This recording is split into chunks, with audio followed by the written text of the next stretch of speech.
you ever wanted to create stunning underwater sequences? My name is David Sujono, and I'm excited to be partnering with DoubleJump Academy to bring you this Intro to Cinema 4D for Cinematics workshop.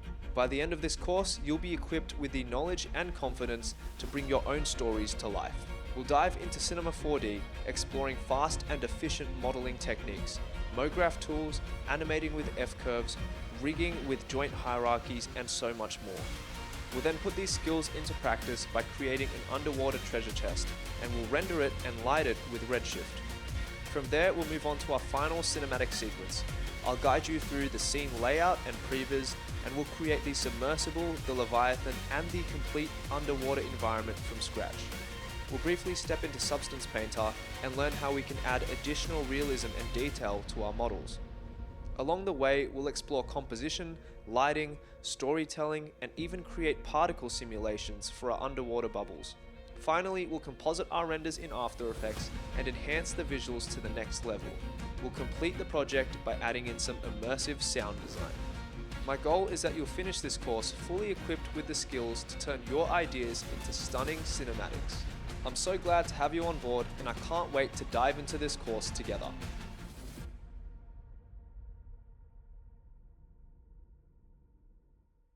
Well, David, thank you so much for joining me. Thank you for doing the workshop. You're our first Cinema 4D instructor.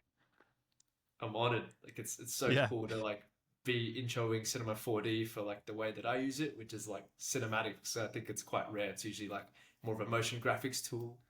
But it's definitely capable.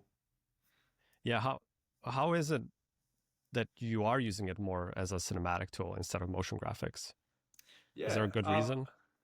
I think because of the motion graphics setup and a lot of the workflows that make it quite quick for artists, I utilize that to build scenes out very quickly. So something that might be traditionally slower with Cinema 4D's MoGraph tools actually makes it so much quicker.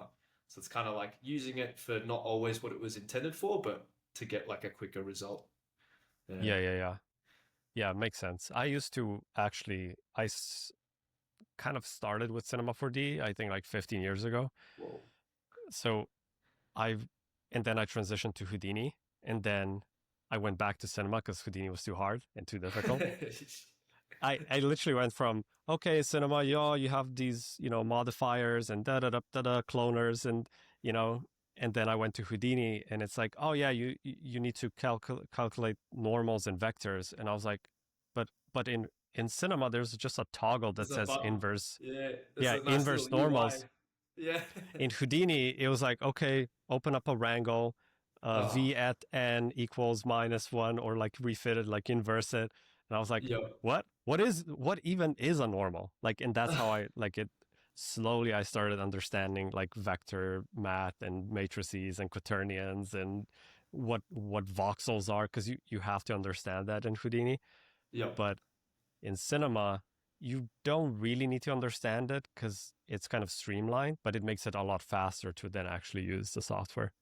Yes, I had to learn Maya a little bit at uni, and then I was racking my brain, and I was can I just use Cinema? So all the other students were learning the Maya pipeline, and I was just I'm using Cinema, and then I got to the result quicker, and they were and I know it's not industry standard for say large feature films, but for independent creators, or you just want to get something out, get your ideas, C4D is so good for that. And then I use a bit of Houdini as well, for some of the fluid sims, bring that in. So it's this very versatile package, I think. I 100% agree. And to put it into perspective, you recorded your workshop in 2 weeks, or it was around 2 weeks, maybe total duration, maybe 3 weeks from idea to actual finishing. Usually it takes 3 to 4 months for us to do a workshop. So you were, when Rod told me that you're done with recordings, I was like, what do you mean? Usually that's when we get started. Yeah. I was just very keen. I think I've always loved teaching, even on my YouTube channel and stuff, just breaking things down. And it was a lot of fun to make as well, because it helps me actually solidify it in my mind. They say when you're able to teach something, it means you actually get better at it yourself. So definitely had a lot of fun recording it. And I just realized how much prep there is to teaching. Like, sure, it's like 11 hours, but in terms of the workload, it's like you got to think about, hey, how does it come across? You got to like edit the lesson so you don't get like random stutters and stuff. So it's definitely a fun challenge, I think. Yeah. Yeah, it is a lot of work. But yeah, you just blasted through it. And well, do you want to do like a quick intro on yourself? And then we can jump straight into what the workshop is. Yeah. And you can show us a bit of behind the scenes and kind of pro tips and tricks. Totally. Yeah, so my Sweet. name's David. Just like a freelance 3D motion designer. Had the opportunity to work at a studio called Collider for a few years. But yeah, just mainly freelance and able to work with some really cool clients along the way. I started out in 2D, learning tutorials from guys like Andrew Kramer, Video Copilot, and then gradually got into 3D. And then I was like, okay, I just love the potential to create unlimited worlds because like After Effects is cool, but you're limited to kind of what you can shoot with a practical camera. So just the ability to create whatever I want is just mind blowing to me. And then I created like a visual effects film, full CG for my high school like major work in year 12. And then that blew up on YouTube. And then I was like, okay, well, there's clearly like, something to this. And then I just kept pursuing it, kept going. And then along the way, got the opportunity to win first place for the Rococo Perfect Loop Challenge, which was really fun, with like my little guitar robot thing, and then obviously Chasm's Call earlier this year. So yeah, it's been really, really fun, and always wanted to do underwater stuff. That's like my passion, my vibe, and so I was really stoked when they're like, yeah, we would love you to do an underwater cinema 4D course. So that's like a little bit of an intro about myself. Nice. Love it. It's funny how Andrew Kramer, I think, gave birth to half of the industry in a way. 100%. It's like Yeah. the big father. Yeah. He's so great. If yeah. And then I saw your you did the challenge with for Punisher, right? For a Clint. Yep. And those challenges are so awesome. Like the amount of work and the quality is just beyond me. It's Incredible. insane. And it's so cool because it gives an opportunity for people like yourself to participate, and then you get the spotlight, right? But also, I think for like even for us at DoubleJump, it's easier to find people like yourself now, because before maybe people would be at your level of skill, right? But you work in a studio, it's like harder to find you. Whereas now through these challenges, because they're so mainstream and they're so big, Yeah. you can find people now, and I think that's so cool what Clint did and how big it became. Yeah. Um, It's it's so awesome. Yeah, it's so fun. I think just having limitations, because I think like just being able to create whatever you want is kind of overwhelming. So just having a yeah, template is actually really nice to just be like, that's the key. okay. Yeah, And I think particularly with that Chasm's Call one, I think I went all in because I knew it was more like cinematic composition reliant rather than say what's happening in the scene. So I think I yeah, was like, yeah, definitely love that. So went for yeah. simplicity, but I think it paid off. Yeah. Well, just the storytelling you did was it was just so simple, but it hits so hard, right? Yeah. Yeah, Cool. awesome. Well, let's dive into some of the juicy bits here. Yeah, we'll do. Okay, I'm going Yeah, to share screen. Let's go. Let's see if this works. Entire screen. Okay. All right, so that is going. sweet. Just a quick little summary. So we've got like the underwater scene. Obviously, you know what the final result looks like. This is just breaking down my mood board, so I get just like a quick, vibe on what I'm looking for with the volumetrics and stuff. And then if I take you into the first scene file that we've got, this is our underwater treasure chest. And just as a reference, the animation for this looks like this guy. It's got an opening. So you can see we've Nice. got these nice caustics on the ground. See all of these little particulate in the water, the debris. And these coins as well. We used the Cinema 4D cloner to just scatter on there. And they're intersecting a bit, but because of the lighting, you can't even tell. And these barnacles we sculpted, and this is textured procedurally, so no UV unwrapping for this guy. We do use UV unwrapping later in the course for the Leviathan and the Submarine, but for this guy, it's just keeping it simple. How do we get something looking good, lighting, rendering in Redshift? You see we've got displacement on the ground, so these little pebbles and stuff. I'm not modeling that. That's just a texture, just giving so much extra life to the scene. It's feeling really nice with the light rays as well. Nice. This is what the scene looks like. So it's a bit confusing, but here you've got this matrix object, and this is what I'm using to scatter all the little particulate in the scene. And then we actually modeled this crate from scratch. So if I open this up, this top is a separate piece. See, I've set the access point to be here so that we can easily animate that, just to open and close. So if I just hide that from view, you see our coins here in our cloner. I can change the amount.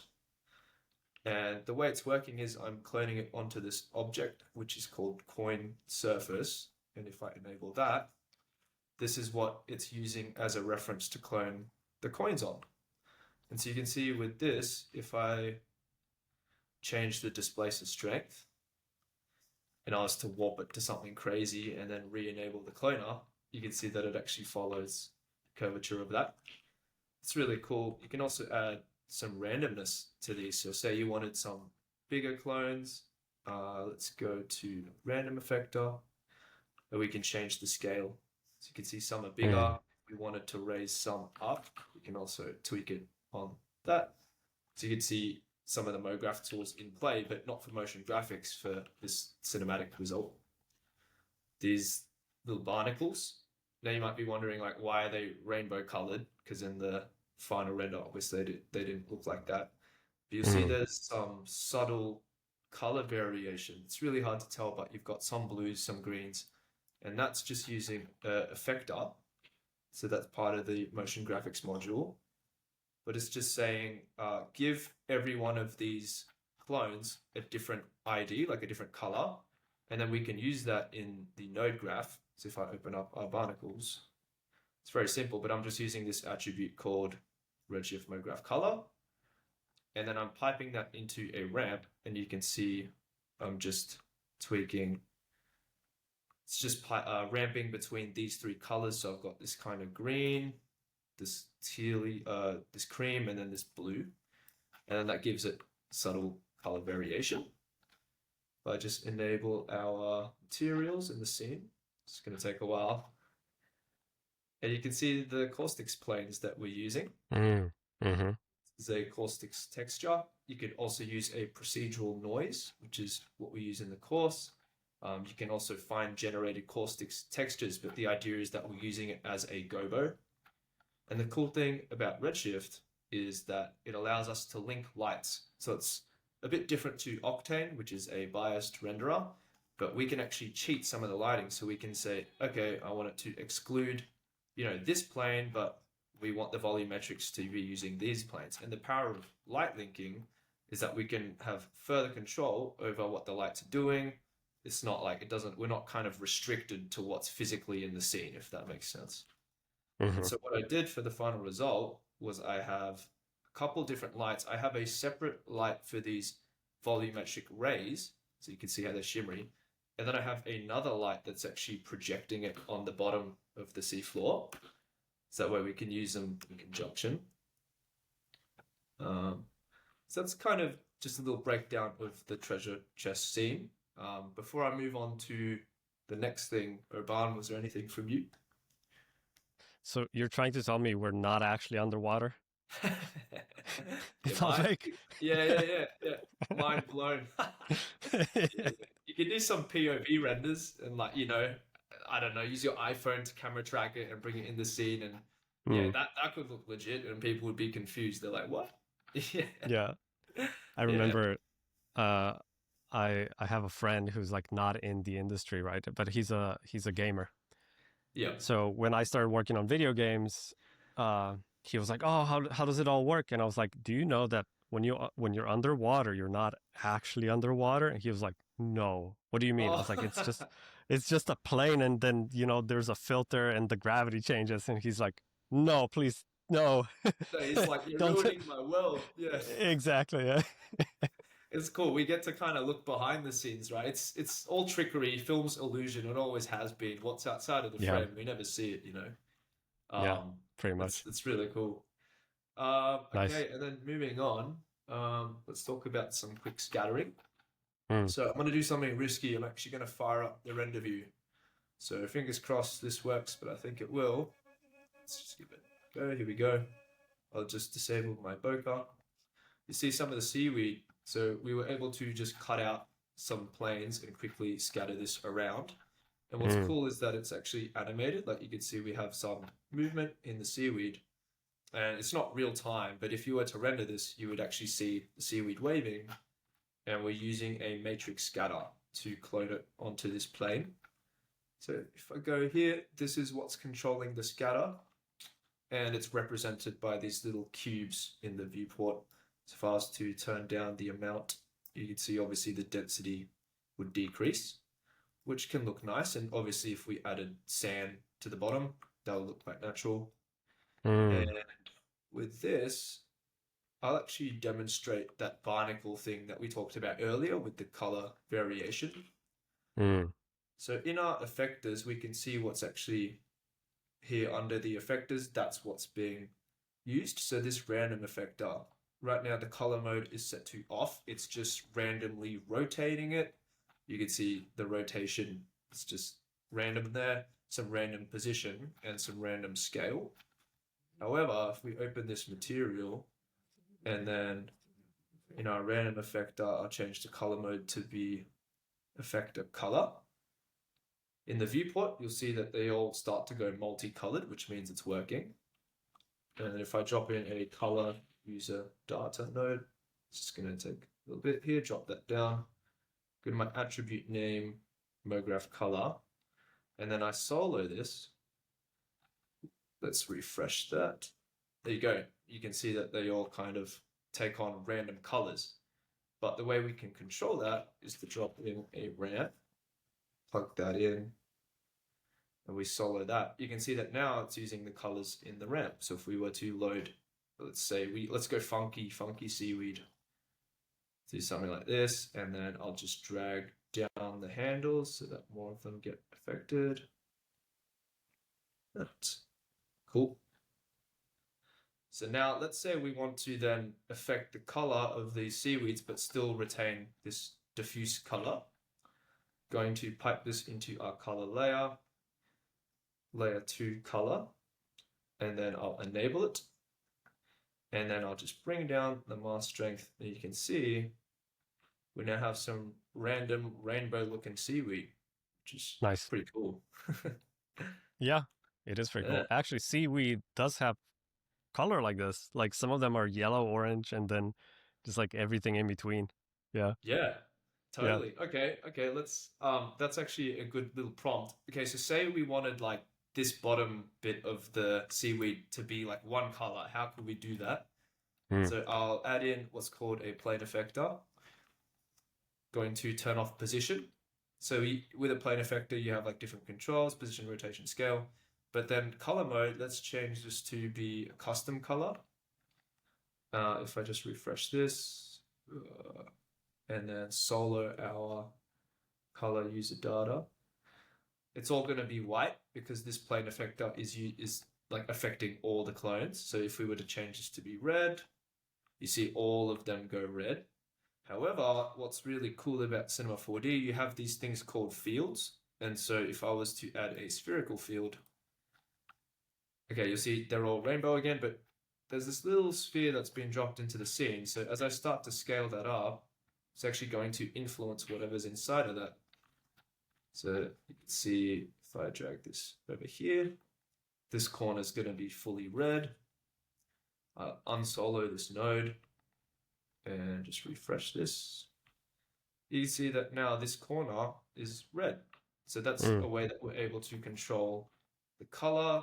And then we could do something crazy. Like we could make these ones way bigger. So we could like make these 3. So it's way too big. But yeah, you can see by using effectors, we're able to control the density, the color, and so much more. You could also use what's called a shader field. So instead of like a ball, it's like a noise applied over, and that's a fast way to get procedural coloring in your assets. Yeah, this is very cool for art directing. You can be very specific, right? So specific. It's so quick as well. Like this matrix scatter, I don't have to use seaweed clumps. I could like do whatever as well. So you can just drag whatever you want in here, and it will just scatter all throughout. And it makes it really easy. Like I could copy this and then call it like rocks, and then instead of seaweed, just drag in the rock assets, and you'll get a variation of the two very quickly. Nice. Yeah. Yeah. Very cool. Quickly show you the Leviathan. So I'll fire up the render view on this guy. Just gonna load the textures. Okay. Here he is. Nice. Is that something you modeled or? Yeah, we actually model this in the course. So we use Cinema 4D sculpting tools. We use some of the volume builder. Yeah, it's actually really powerful and really quick. And then we texture it a little bit in Substance. You don't have to. There's like body paint in Cinema 4D, but I just find that Substance is the easiest for this procedural stuff and gives you really good control. There's some really cool details as well on the texturing. Like you'll see there's these little scratch marks.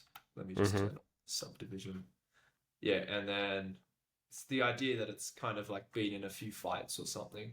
And then if I just let's play around with the rig a little bit. Oh. So we actually we model, rig, texture it, and then apply a control rig all from scratch. So you see it controls the lower jaw. If I turn on the joints, you can see the joint hierarchy. Let's disable that. All of these tendrils have their own controllers. And then this guy kind of controlled neck. It's like so fun to play around. It's so fun, right? You see how you can animate this, and then this little head is actually parented inside of this main one. So wherever we move the main neck, it's going to move with it, so we can move it independently. So yeah, for the final animation, I have it like that sort of thing. And then just quickly with procedural animation, Cinema 4D's got this awesome thing called the vibrate tag. I think it's like the Blender noise modifier. But if I just enable rotation and just cut this, it's already starting to move. And then with this guy, because the axis point is here, what I can do is animate the vibrate on this parameter, which is, so if I go vibrate, rotation, I believe it's this. There you go. You already see it's kind of like chomping on something, like a dog that's like on a bone. It's pretty fun. Yeah. It's very cool. Really, it's so fun to just get like quick animation results like that. Yeah, that's like the Leviathan. Any thoughts? Any little insights? Can you show like how do you when you start rigging something like this? What is like how do you start? Like when you start placing bones, is that like super intuitive? Is it more complicated? Yeah, we do go through how to rig like a little bicep in the course. So it's like a little thing, and then like you see it flex, and there's like a bicep that pops out. I can show you if you wanted like how to quickly rig up something. Do you think that'd be pretty interesting? Well, maybe if you have like a if I just want to see like the actual process of how to rig something in cinema. Yep. Okay. It can be very simple. All right. The pressure's on. Better do this in real time. This is live. Yeah, not prepared. This is live. All right. You're putting me on the spot here. Let's challenge accepted. Let's see. All right. So I hit ND, and then let's add in some height segments. So what I'm just gonna do is like make a simple pivot like here around there. I'll up the height segments, and then what I'll do is go into the front view. You go up to character, joint tool, control click Control click. There you go. And then it's just going to create a joint hierarchy. Luckily for us, it's in the middle, but obviously for our Leviathan, these aren't going to be directly in the middle, so that's obviously more complicated for the purposes of this little demo. And then here we have to bake it down, so now it's editable. So now we can, access the polygons and stuff. And then to this, what we can do is just select these joints, then also select our cylinder, and then go to commands and bind. That's going to create a weight tag. Again, you could do this manually. So if I open up the weight manager, you can see that it's auto painted weights. But the way to control that is with the weight tool. So you can see that if I wanted to, I'll turn off visible only, and then I could paint more. So now this joint is going to have influence over the whole thing. But it actually did a pretty good job, so I'm just going to leave it there. You can see that it's kind of faded in between the two joints. We can smooth out this section by selecting these and then going to smooth and just hitting apply all. Just going to smooth it out a little bit more. And then see that now it's actually, moving. There's a bit of deformation, so maybe we would actually want to shrink the amount of smoothness. Yeah. So let's actually do that really quickly. So I'll just go here, add a weight tag. Then I'll add in a skin former. Then let's drag in our joints into our weight tag. Then in our weight manager, this is the first joint, this one here. Then let's paint on our weights. So we want the weight tool. Okay, so we're just going to paint, checking that it's all around. Let's just go into our front view. All right, so let's say that's going to be influenced by this first joint. Then the second one, let's paint here, like that. And then I'll select both of them, make this quite small, and then let's just here. So it's going to blend between the two. So now we should get like a much harsher crease. There we go. So that's looking a little bit more natural. If we just add in a smoothing modifier, we would have to obviously fix that. But it's kind of how we can rig. And then if we just wanted to add a quick IK chain, which do create IK chain, there's the end, and then we can just quickly control that. And we can obviously change the way that it bends. Instead of bending like that, we could bend it like that. Yeah, so that's kind of like a quick rigging how to do that. Awesome. I just wanted to make sure if you really know how to do it. Did I pass? Just wanted to make sure I qualified. Flying colors. Yeah, 100%. Yeah. All right. I gotta like slow it down now.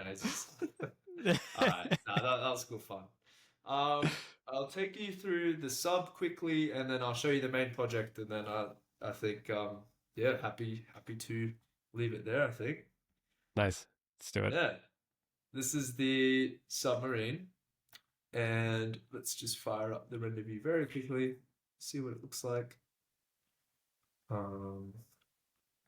you go. You can see that there's a little bubble that we've hidden from the viewport. So if we enable that, see it's just there. I show you how to like rig up this character using mixer mode. So instead of like manually having to rig it, mixer mode is great. It's just like you chuck in a character. It's good for like 90% of the things you need. And then there's like a control rig preset that you can put in Cinema 4D as well, which is super helpful for posing. So I actually brought in this character, posed it, and then used that to then model this chair off, because there's no point like modeling something and then trying to like get the character to fit that. That's kind of annoying. Like if you know you have the character that's fixed, you might as well. We animate like the head turning and stuff, and then the cool thing is this little wheel, steering wheel, you can add as much detail to it as you want, but we don't see that, so it's no point in modeling. Cool. I haven't parented it here, but in the actual project, we link these little hand controllers to the wheel so that, when it turns, it kind of parents there. And then we also do like subtle animation stuff. So, the foot there's like a little foot placement in the final video. It's like a very subtle touch, but it's like, you know, evokes that sense that the character's a bit nervous of what's going to happen. And then, yeah, so we model this as well from scratch using the volume builder techniques. We UV unwrap it very quickly, and then we texture this in Substance. So that's pretty fun one. And then in our main scene, let's check it out.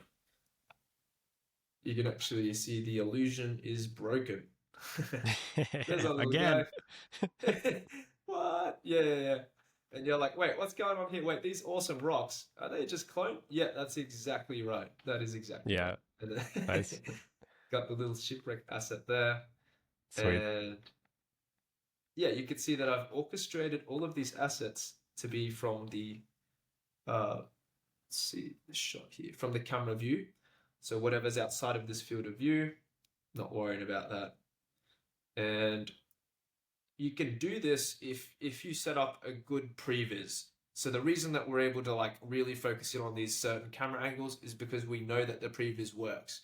Like it's really, really rare that you'll have a locked off previs and then you'll get like a director or a creative director being like, hey, we need this new shot. Can you like tweak everything for that?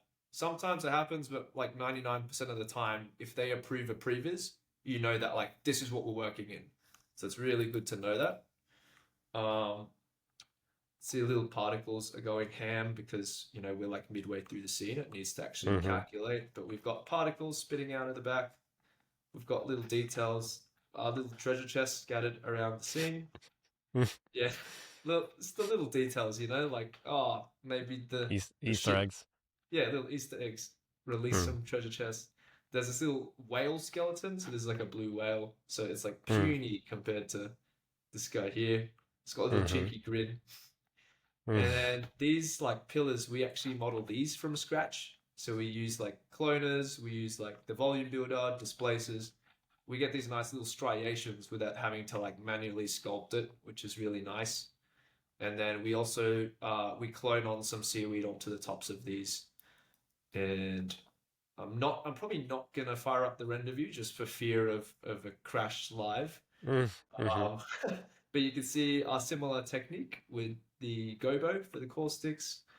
We've got this landscape shelf, which we also create from scratch. That's like a plane, which we're then like using a displacer just on this axis. So you can see some of it's pushed forward. We've got these cliff scan assets that we're using only where the camera can see. And then hand placing and also procedurally scattering some of these rocks. And then if I just pull up this swipe through, so we have a little swipe through progression. See, this was our first previs stage, and then second, we've brought in our actual model. Here we've got like the displacement on the ground, but we haven't scattered any of the rocks yet.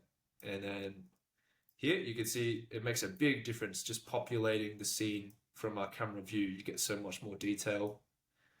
And you can see that I've actually tweaked the materials of the little diver character. Just feels way more realistic. You see the metallic sheen on the visor. And this just feels like way more tangible in a way. Like, I don't know, it just feels so much nicer. It's like more, more defined. And then here we've got the compositing pass. So we're adding in some more bloom, some glow, subtle lens dirt here, and then some chromatic aberration. It's very subtle. So I teach you how to like, you know, what to look for in compositing and how to achieve that quickly. You see here the previs, and then this is just the base material. Got the rocks, and then another detail pass, and then the compositing. That makes a huge difference, the compositing. We're able to like tweak the depth pass and then add color grading. So much depth. Yeah.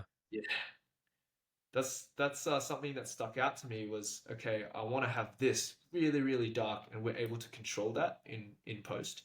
So it's also good knowing what you can and can't do in comp. Like you don't want to rely on compositing, but it's good to know, hey, if I can adjust that, I'd rather adjust it there where it's so much quicker to adjust it than have to re-render. Yeah. Oh, 100%. I've seen renders. that look quite bad as raw renders, but in compositing, it added like another 50% in Oh terms of yeah. visual fidelity. Like compositing is really, really important to know, because Yes. if you don't know compositing, you don't know what to render. And yes, you don't know how much you can push or pull in compositing versus what you need from the raw. Absolutely. You're using After Effects, right?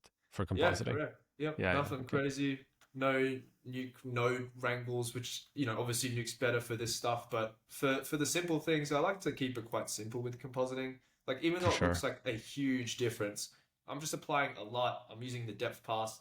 There's no like specular lighting pass, no anything. It's just beauty render and then the depth pass, and that's all we're using for this. Mm-hmm. Yeah. Sweet. Here's a little placeholder. You can Mm. see the animation. Go to the render, and then final there.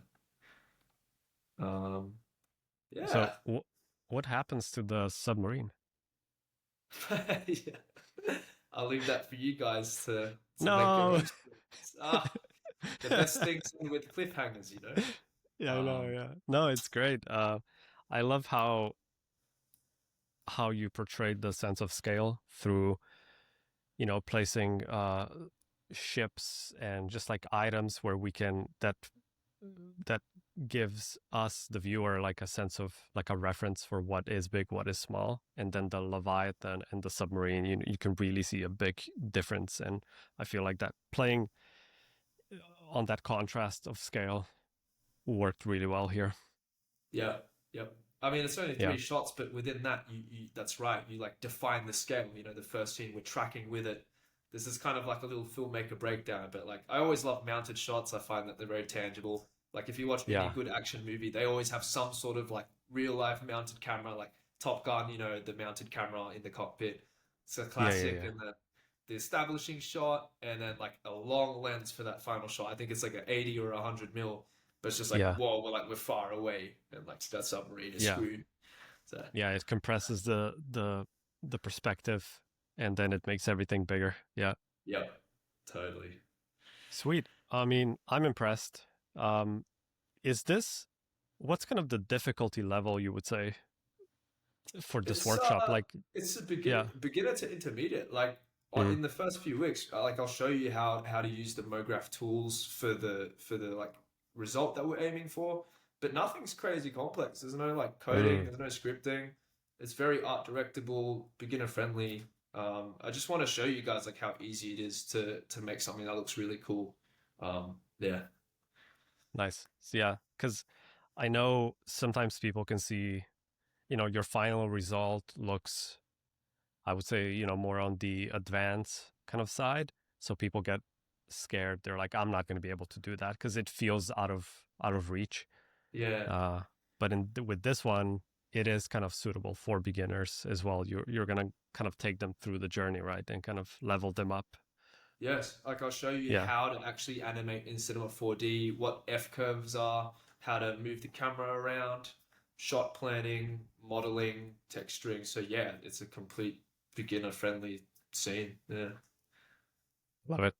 It's awesome.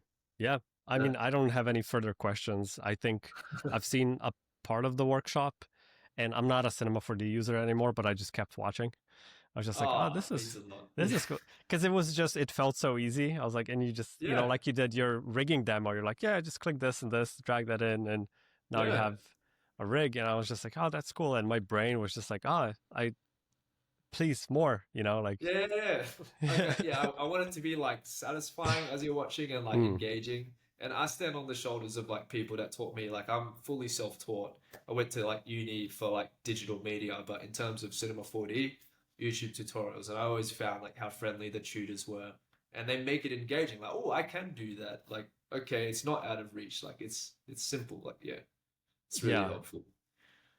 it's Uh, so interesting. Like how, for instance, I think Andrew Kramer had this sense of humor in his tutorials, and that yeah. really helps to digest the knowledge. And you Yes. sometimes you keep watching just because it's entertaining in a way, Yep. but you're Yep. still learning, right? I feel like you have like that mix as well, like where it's like you make it look easy, and it's like easy to digest Yeah. the information, which I think is really important. As a teacher, you're doing a really, really good job. Yeah, thanks, Urban. Yeah, that's always something that stood out to me is like make it engaging, make it like achievable, and like Yeah. hopefully like inspire you guys to just like, okay, freedom is unlocked, create awesome stuff. Yeah. Awesome. Well, I think that's a good that's a good point to end this webinar on. I would thank you again, David, for doing this. I think it's going to be awesome. Hopefully, we make more workshops in the future. I really think you're kind of made to teach, because I know it's like one of your passions as well as it is for me. So I know how it feels like when you actually finish a workshop and you're like, and I like, because I know like how many, there's going to be hundreds and thousands of people watching this, and then they learn from you, and it's just like a good feeling to share information so you can inspire others. I think that's amazing. It's the most rewarding feeling. Wow, thanks so much really for having is. me. And Awesome. yeah, I really hope that you guys enjoy it. Thanks, Sweet. everyone. Thank you. Catch up.